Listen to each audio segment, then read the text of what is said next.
welcome to JoyNews Interactive out of the studio. My name is Mapitso Sebidi.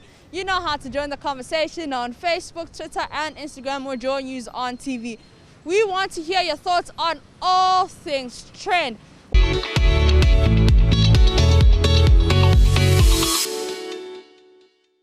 Let's talk about the LGBT conversation. Heavily armed policemen raid house believed to be the office of gay rights activist group LGBT Plus Rights Ghana, days after government had come under intense pressure to close down the facility. Yesterday around 11 a.m. I got a text message from somebody I wouldn't want to disclose that this house is being used by this LGBT group. And I said, "Are you sure?" He said, "Yes." Then I said, "Can you give me any information?" He sent me pictures of an event that was happening in this house.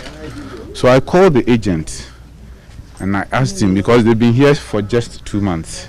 I asked the agent who rented the house and I said, "Samir, are you aware an event of this nature happened in our house?" He said, "No." Then I called the tenant and I asked him, "What happened in our house in the last few days or weeks?" He says, "Oh, Doc, it was just a party we were having and it's all over social media." And I said, "Come on, what do you mean by a party in social media?" And he said, "Oh, we were having an event, a fundraiser event, and it's all over social media, but we don't want to comment." And I said, "Please don't be dodgy with me. Be serious. I have more information than you are telling me." So he realized I was getting angry. And then he says, "Oh, we had a fundraiser to mobilize funds." "Funds for what?" He said, "To rent office space." "Office space for what?" He says, "Oh, just our office space." Before that, when he got the house, I have not met him personally. It was through the agent. I called him and asked him, "What work do you do?" He says, "Oh, they are an NGO. Promoting health."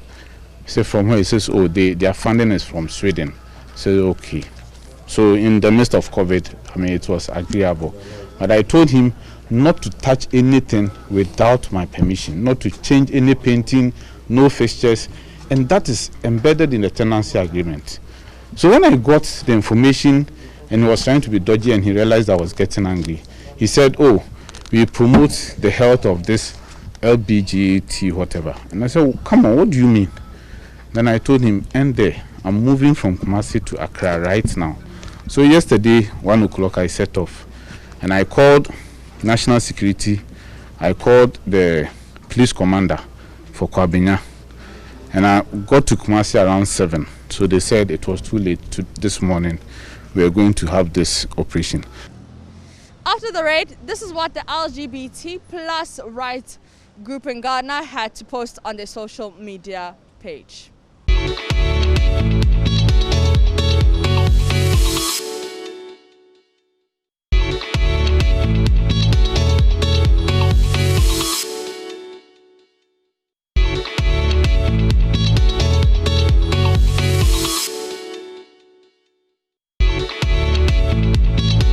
A lot of you have been talking about this on social media. Here are some of your comments.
The vaccines are finally in Ghana. A lot of people have been waiting in anticipation for them.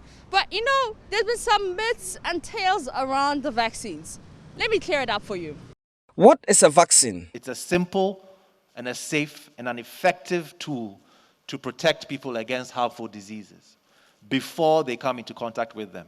So it is not a treatment. A vaccine does not treat you after you get the disease. A vaccine is a preventative tool that has to be administered before you get into contact. Which vaccines is Ghana getting? The AstraZeneca Oxford vaccine manufactured by Serum Institute of India, and what you call the Sputnik V, which is manufactured by a company in Russia. How safe are these vaccines? So a vaccine is simple. It is not a very complicated mixture. It is very, very safe. And the single most effective immune booster you can take is a vaccine.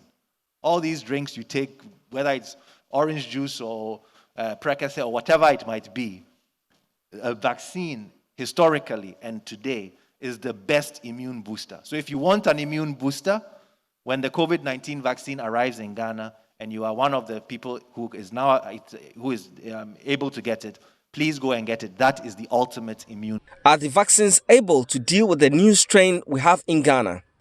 Our dominant strain in Ghana is the UK strain, for which the AstraZeneca works well. Even for where in countries, in places where the South African one, the issue that it still prevents severe disease. And so it's not that it's not useful at all. The WHO has come out that it's still good enough even for that strain. But luckily for us, our dominant strain is the UK strain, for which the AstraZeneca and the other vaccines we believe will be working. And as we say, we will continue doing surveillance as we go on. When we find anything, we'll change course. Does this mean? At what cost and what is the population target? The initial target, based on the safety profile of the vaccines, we are targeting approximately 20 million persons.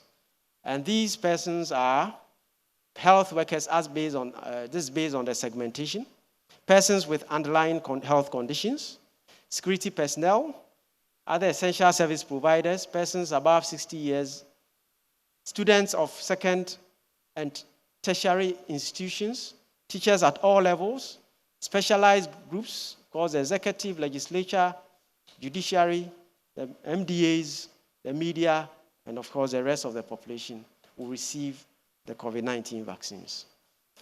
Why is it important for me to be vaccinated? Vaccination is safe, effective, and to prevent a lot. Currently, vaccination protects us from about 20 diseases, and WHO records show that it saves 3 million lives every year. We need a vaccine because it's effective and it has been used in various cases in the country. Now that our borders are closed, and etc., this gives us the best opportunity to vaccinate the people of Ghana. We have also, there's less and optimal use of the protocols. People are not using the protocols, so it cannot be the panacea. It's a good panacea, but it also goes to add that because of the low face mask use, vaccination coming at this time will be very, very helpful. We have continual community transmissions, and so we cannot take those things for granted. And which categories of individuals do not qualify? And of course, we use a combination of these depending on the situation. So the vaccines or vaccination will be expanded to include children and pregnant women as time goes on and as more safety data become available. What are the possible effects I may get from the vaccines? And we've been monitoring the international scene. So for anybody who's used Sputnik, any country that has used it, we know the adverse events that have currently been experienced. And so far, it is the normal slight temperature, chills, some injection site reactions. We have not got any adverse events of special interest that causes us concern. If anything like that comes up, because we are also working with all the other countries within the WHO drug safety monitoring system, we will hear about it. And what are the common myths about vaccines? The data would bear me out to say that it has been extensively studied and there is no support for the fact that vaccination in any way can lead to autism.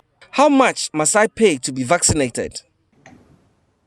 Vaccines in Ghana are wholly free, whether it's COVID, whether it's measles, they are not paid for. They are paid for by the government, so the average Ghanaian does not pay for it. It's free. Great.